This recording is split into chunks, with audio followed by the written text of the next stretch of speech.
سینه دا مې د ژوند اخري رمضاني نو ته ورته دومره غلط نیت کړی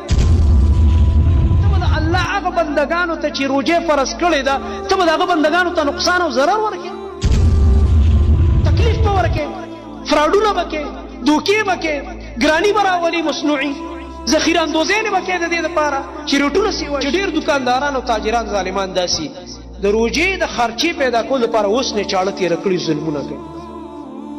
څوک به چې کوم دی ذخیره اندوزي کوي خوراکي څیزونه به سټاک کوي چې ریټ وخېږم ګران یې کم پیسې به ډېرې وګټم هلکه نو ستا دا نیت دی د الله بنده دومره مزیداره میاشت را روانه ده په ځای د دې چې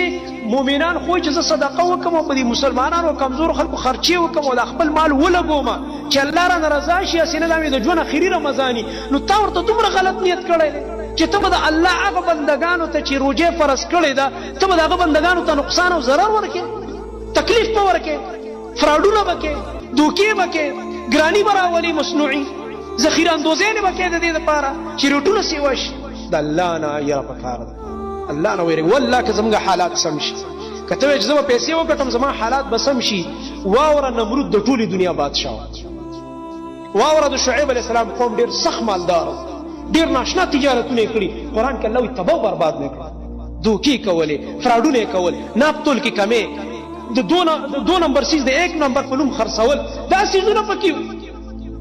د دې نه د الله لپاره توبه دې قوم باندې رحم پکار دی دا ستا مخې ته چې کوم انسان ولاړ دی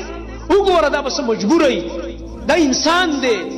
د ده سره همدردي وکړه د تجارت یوازې غرض دا نه دی چې پیسې وګټي ټیک د حلال رزق به ګټي شریعت موږ ته امر کړی خو په تجارت کې اصل مقصد دې بندګانو ته فایده رسول خیرخواهي نبی علیہ السلام فرمای التاجر الصدوق الامین نبی علیہ السلام فرمای هغه تاجر چې رښتونی دی په خپله معاملاتو په کاروبار کې امانتدار دی او په زړه کې خیرخواهي ده دا به الله رب العالمین د قیامت په ورځ د انبیا او صدیقین او شهدا او صالحینو سره په صف کې راپاسي دومره اوچت اجر دی چې صحیح تجارت دی کولو په صحیح اصولو باندې په دې زړه کې د انسان ته د خیر رسولو هغه جذبه وه لوټ مار مه کوه صحیح تاجر ځان نه جوړه نبی علیہ السلام فرمایي قیامت علاماتو کې ذکر کړي و اخري ټایم دی چې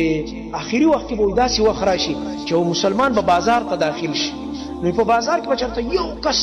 یو کس به داسي چې خلک وایي هلکه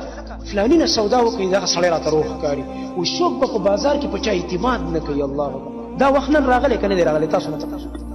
والله چې بازار ته ننوځي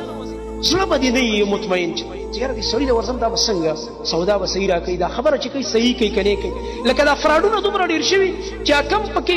رښتونی دوکاندار دی صحیح هغه باندې د خلکو بدګماني ډېره شوې نو چېرته به په ټول بازار کې